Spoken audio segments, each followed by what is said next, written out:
जय भीम, जय संविधान साथियों। कुछ दिन पहले ही 6 दिसंबर बाबा साहब अम्बेडकर जी का परिनिर्वाण दिवस था, जो असल में बहुत ही दुख देता है, जिन्होंने बहुत ही कम वक्त का मोहलत दे करके हमारे पुरखे को हमसे छीन लिया। 6 दिसंबर का वो दिन देश ही नहीं पूरी दुनिया ने बाबा साहब अम्बेडकर को नमन बंदन किया और उनके जो भक्त नहीं, उनके जो अनुयायी हैं, देखिए यहाँ समझने लायक है कि वह भक्त और अनुयायी में अंतर होता है।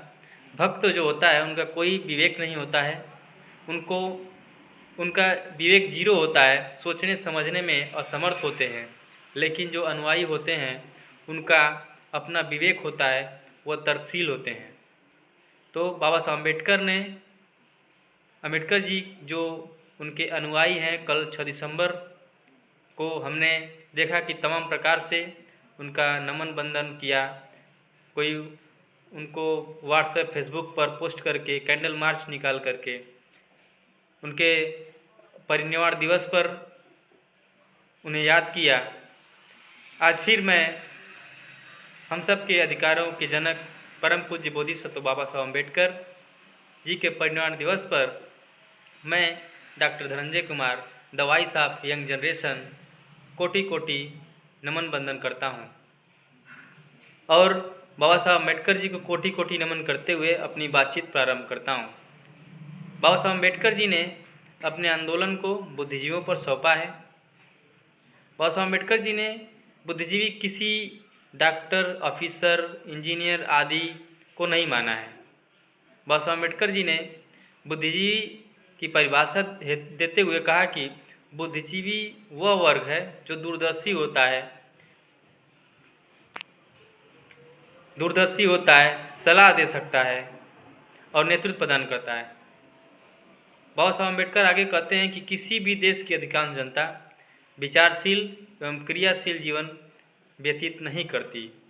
बाबा साहब अम्बेडकर आगे कहते हैं कि यह बात कहने में कोई अतिशयोक्ति नहीं होगी कि किसी देश का संपूर्ण भविष्य उनके बुद्धिजीवी वर्ग पर निर्भर होता है। यदि बुद्धिजीवी वर्ग ईमानदार, स्वतंत्र और निष्पक्ष है तो यह भरोसा किया जा सकता है कि संकट की घड़ी में वह उचित पहल करेगा और उचित नेतृत्व प्रदान करेगा। अब प्रश्न उठता है कि बुद्धिजीवी कैसे बने। 3 प्रकार से बुद्धिजीवी बन सकते हैं। पहला देख करके, दूसरा सुन करके, तीसरा पढ़ करके।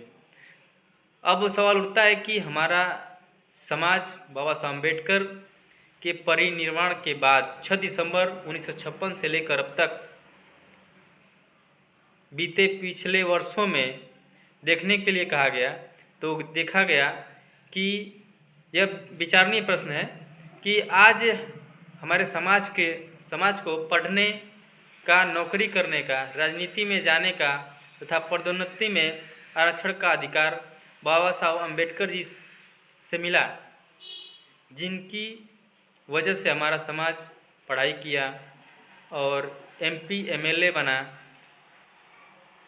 उसके बाद थोड़ा पैसा आया, फिर उसके बाद उन्होंने एक ही नारा लगाया कि चलो बुलावा आया है, माता ने बुलाया है, और यह देखने के लिए चला गया। मंदिर, देवी देवताओं के चक्कर में पड़ गया।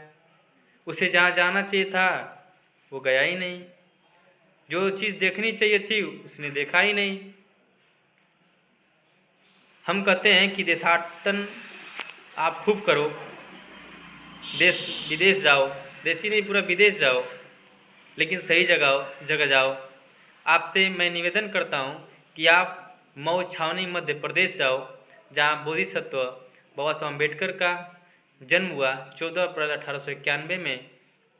उनके स्मारक स्थल पर जाओ, उनकी मूर्ति के सामने खड़े होकर स्मरण करो और कहो कि हे बाबा साहब बोधिसत्व अम्बेडकर, यदि आपका जन्म नहीं हुआ होता तो मेरे गले में मटका होता। हे बाबा साहब अम्बेडकर, आपका जन्म नहीं हुआ होता तो मेरे कमर में झाड़ू होता। हे बाबा साहब अम्बेडकर, आपका जन्म नहीं हुआ होता तो हम अच्छी बातें सुन नहीं पाते। हे बाबा साहब अम्बेडकर, आपका जन्म नहीं हुआ होता तो हम बोल नहीं पाते। हे बाबा साहब अम्बेडकर, यदि आपका जन्म नहीं हुआ होता तो हम रास्ते पर चल नहीं पाते। हे बाबा साहब अम्बेडकर, आपके जन्म से पहले 7 से 8 से भी ज़्यादा आबादी जो पशुओं से भी बदतर ज़िंदगी जी रही थी, उनको आपने इंसान बना दिया। इसलिए मैं आपको नमन करने के लिए इस स्मारक स्थल पर आया हूँ।